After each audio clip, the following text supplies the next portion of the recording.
Shalom Bapak Ibu Saudara terkasih dalam Tuhan, salam sejahtera bagi kita semua. Senang sekali saya dapat menjumpai saudara semua untuk menyampaikan sebuah renungan.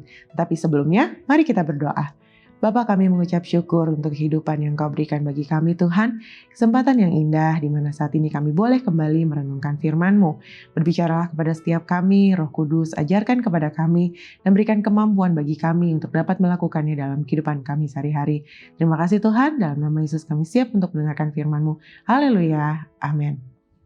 Saudara, di kesempatan yang indah ini saya akan menyampaikan sebuah renungan dengan tema Jangan Khawatir.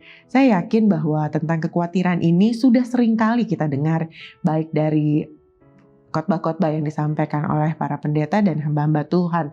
Tapi saya percaya kita tidak boleh bosan untuk mendengarkan setiap firman Tuhan. Kenapa?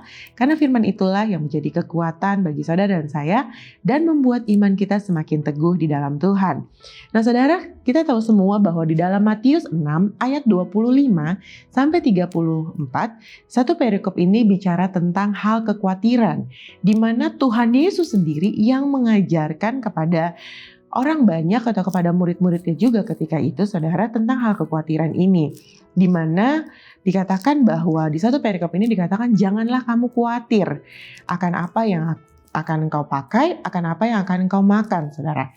Karena burung di udara Tuhan pelihara, bunga bakung di padang Tuhan hiasi. Dan Tuhan katakan bahwa kita harus mencari dahulu kerajaan Allah dan kebenarannya, maka segala sesuatu akan ditambahkan kepada kita, saudara. Nah, ada beberapa hal yang akan saya sampaikan mengenai hal kekhawatiran ini, saudara. Kita sama-sama melihat agar kita sama-sama mengerti akan hal kekhawatiran ini dan mengapa Tuhan Yesus melarang kita untuk tidak khawatir atau memerintahkan kepada kita untuk tidak khawatir, saudaraku. Melarang kita untuk tidak khawatir lagi dalam kehidupan kita. Saudara, yang pertama adalah mengapa kita tidak boleh khawatir? Yang pertama, karena kekhawatiran tidak akan mengubah keadaan kita. Ketika kita khawatir, bukan berarti keadaan kita yang tadinya tidak baik menjadi langsung menjadi baik, saudara. Tidak mungkin seperti itu. Kekhawatiran sama sekali tidak mengubah apapun. Keadaan yang buruk tidak akan menjadi langsung baik, saudara. Di dalam Matius 6 ayat 27 dikatakan, siapakah di antara kamu yang karena kekhawatirannya dapat menambahkan sehasta saja pada jalan hidupnya? Kita lihat saudaraku bahwa kekhawatiran kita tidak dapat menambah sehasta saja jalan hidup kita, saudara. Artinya seperti yang tadi saya katakan bahwa yang pertama adalah kekhawatiranmu tidak mengubah keadaanmu. Yang sanggup mengubah keadaan saudara dan saya hanyalah Tuhan Yesus. Hanya Tuhan Yesus Kristus yang sanggup mengubahkan. Hanya Tuhan Yesus Kristus yang sanggup memulihkan keadaan saudara dan saya. Dari yang buruk menjadi baik, saudara. Mengapa? Karena Kristus yang pegang kendali atas segala sesuatu yang terjadi di dalam hidup saudara dan saya. Dan Tuhan Yesus yang pegang kendali atas segala sesuatu yang terjadi di bumi dan di sorga.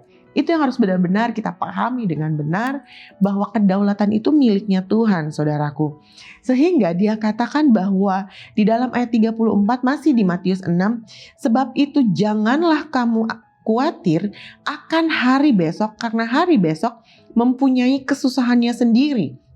Kesusahan sehari cukuplah untuk sehari. Nah, berapa banyak di antara kita yang karena kekhawatiran yang memenuhi pikiran kita setiap hari, bahkan mungkin setiap jam kita mengkhawatirkan atau memikirkan masalah dan pergumulan hidup kita, sehingga kita yang tadinya hanya memikirkan atau khawatir, kita menjadi stres, saudara. Dan akhirnya kita mulai depresi dan tidak sedikit orang yang akhirnya mengakhiri hidupnya dengan bunuh diri karena mereka merasa bahwa beban yang mereka tanggung terlalu berat. Kekhawatiran mereka terlalu besar, saudaraku, akan masalah hidup yang akan terjadi di depan. Tuhan tadi katakan bahwa jangan khawatir akan hari esok. Hari esok dengan kesusahannya sendiri. Jadi hari per hari kita tidak pernah tahu apa yang akan terjadi di hari esok, saudara. Iya kan? Siapa yang tahu? Bahkan 1 menit di depan kita pun kita tidak akan pernah tahu. Ketika engkau khawatir, engkau mulai berpikir hal-hal yang belum tentu itu akan terjadi, saudara. Engkau akan berpikir bahwa, besok akan begini, besok akan begitu. Engkau seperti tidak percaya bahwa hanya Tuhan yang sanggup mengubahkan keadaanmu. Ini hal yang pertama, saudara. Jadi sebagai orang-orang percaya, saudara, kita tidak boleh khawatir karena kekhawatiran tidak akan mengubah keadaan hidupmu. Dan yang kedua, saudara, yang berikutnya, mengapa kita tidak boleh khawatir? Karena kekhawatiran membuat engkau meragukan dan tidak percaya Tuhan. Apa hubungannya, saudara? Ketika kita khawatir, kita mulai meragukan Tuhan. Ya tentu saja, saudaraku, karena ketika engkau khawatir tentang sesuatu, engkau merasa bahwa Tuhan tidak turut campur tangan dalam hal tersebut. Engkau membatasi kuasa Tuhan untuk bekerja di dalam hidupmu. Di dalam Amsal 3 ayat 5 dikatakan, percayalah kepada Tuhan dengan segenap hatimu dan janganlah bersandar kepada pengertianmu sendiri, saudara. Ayat ini jelas berkata bahwa kita harus mempercayai Tuhan dengan segenap hati kita. Dan kita tidak boleh bersandar hanya kepada pengertian-pengertian kita sendiri. Ya saudaraku, nah bagaimana caranya saudara supaya kita bisa percaya kepada Tuhan? Kepercayaan itu tidak lahir begitu saja atau tidak muncul begitu saja. Kepercayaan lahir atau timbul dimulai dari hubungan kita dengan sesuatu atau dengan seseorang, saudara. Artinya, ketika engkau ingin percaya kepada Tuhan dengan segenap hatimu, semuanya harus dimulai dengan membangun hubungan dengan Tuhan. Ketika engkau memiliki hubungan yang erat dan intim dengan Tuhan, semakin engkau dekat dengan Tuhan, semakin engkau intim dengan Tuhan, semakin engkau akan memiliki pengalaman-pengalaman bersama dengan Tuhan, dan semakin engkau akan melihat bahwa kuasa Tuhan akan bekerja dalam hidupmu, dan itu semua akan membuat engkau tidak lagi khawatir terhadap apapun juga, saudara. Semakin engkau percaya kepada Tuhan dan membuat engkau semakin bergantung pada Tuhan. Saudara, ada sebuah kisah di dalam Alkitab, seseorang yang bisa kita pelajari bagaimana dia mengambil bagian yang terbaik yang ada padanya ketika itu, yaitu Maria, saudara. Kita sama-sama lihat Maria ini bukan ibu Yesus, saudara ya, tapi Maria saudaranya Marta. Di dalam Lukas 10 ayat 38 sampai 42, ini adalah kisah di mana ketika itu Yesus sedang menempuh sebuah perjalanan dan dia tiba di sebuah kampung dan dia mampir ke rumahnya Marta, saudara. Nah, ketika itu saudaraku, dia bertemu dengan Maria juga, saudara, dari Marta. Nah, kita lihat sama-sama di ayat 40, dikatakan seperti ini. Lukas 10 ayat 40. Sedang Marta sibuk sekali melayani. Ia mendekati Yesus dan berkata, Tuhan, tidakkah engkau peduli bahwa saudaraku membiarkan aku melayani seorang diri? Suruhlah dia membantu aku. Lalu di ayat 41 dikatakan, tetapi Tuhan menjawabnya, Marta, Marta, engkau khawatir dan menyusahkan diri dengan banyak perkara. 42, tetapi hanya satu saja yang perlu. Maria telah memilih bagian yang terbaik yang tidak akan diambil daripadanya. Saudara, bagian terbaik apa yang telah Maria lakukan? Kita lihat di ayat sebelumnya itu, di ayat 39 dikatakan, perempuan itu mempunyai seorang saudara yang bernama Maria. Maria ini duduk dekat kaki Tuhan dan terus mendengarkan perkataannya. Ini yang disebut bagian terbaik, saudaraku. Karena kehadiran Yesus tidak selalu ada di dalam rumah Maria dan Marta, bukan? Yesus tidak akan selalu hadir atau datang datang ke rumah mereka, saudara. Maria sadar betul akan hal itu sehingga dia mengambil bagian yang terbaik. Dia benar-benar mengambil kesempatan yang ada ketika itu, yaitu duduk manis, duduk diam di dekat kaki Tuhan dan terus mendengar perkataan-perkataan Yesus. Ini yang saya sebut tadi bahwa Maria mulai membangun sebuah hubungan dengan Tuhan. Maria mulai mau mendekat kepada Tuhan. Maria mau mulai mendengarkan apa perkataan Tuhan, saudara. Dan berhubungan dengan hal tadi.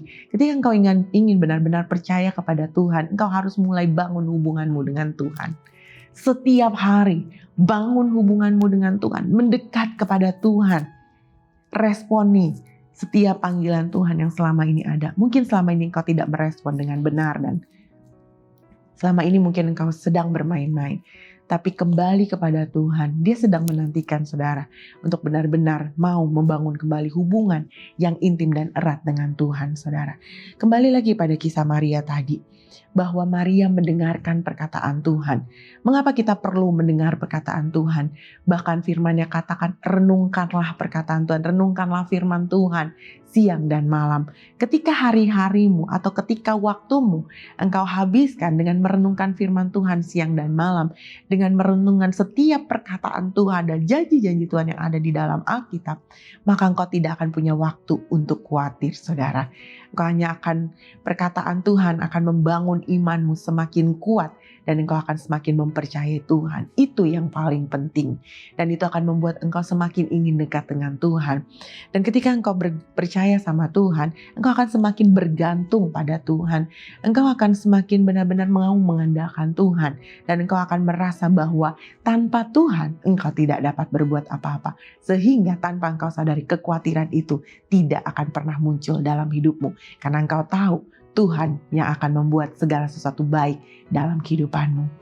Nah saudara, bergantung kepada Tuhan dimulai dari ketika engkau menyerahkan segala kekhawatiranmu kepada Tuhan. Di dalam 1 Petrus 5 ayat 7 dikatakan, serahkanlah segala kekhawatiranmu kepadanya sebab Ia yang memelihara kamu. Kita tahu semua bahwa Tuhan yang akan memelihara engkau. Dan kita tahu semua bahwa pemeliharaan Tuhan adalah sempurna saudara. Dia tidak akan pernah meninggalkan saudara dan saya. Dia akan selalu menyertai kita. Jadi tidak ada alasan bagi saudara dan saya untuk khawatir lagi akan hidup kita. Apalagi khawatir tentang apa yang akan kita makan, akan apa yang kita pakai, atau segala sesuatu yang kita butuhkan. Karena percayalah, Tuhan pasti memberikan segala sesuatu yang kita butuhkan tepat pada waktunya. Demikianlah firman Tuhan pada saat ini. Mari kita berdoa. Bapa, kami mengucap syukur untuk firman yang telah kami dengar Tuhan. Kami percaya Bapa bahwa kami akan memperoleh kekuatan untuk dapat melakukannya dalam kehidupan kami sehari-hari sehingga nama Tuhan dipermuliakan. Terima kasih Tuhan, mampukan kami agar kami tidak khawatir akan apapun juga. Tapi sebaliknya kami menyerahkan segala kekhawatiran kami kepada Tuhan. Dan kami percaya Tuhan yang akan bertindak dan memelihara hidup kami. Dalam nama Yesus, aku serahkan setiap umatmu ke dalam tanganmu. Aku percaya Tuhan yang sanggup memulihkan keadaan mereka semua. Dalam nama Yesus kami berdoa mengucap syukur. Haleluya. Amin. Tuhan Yesus memberkati. Shalom.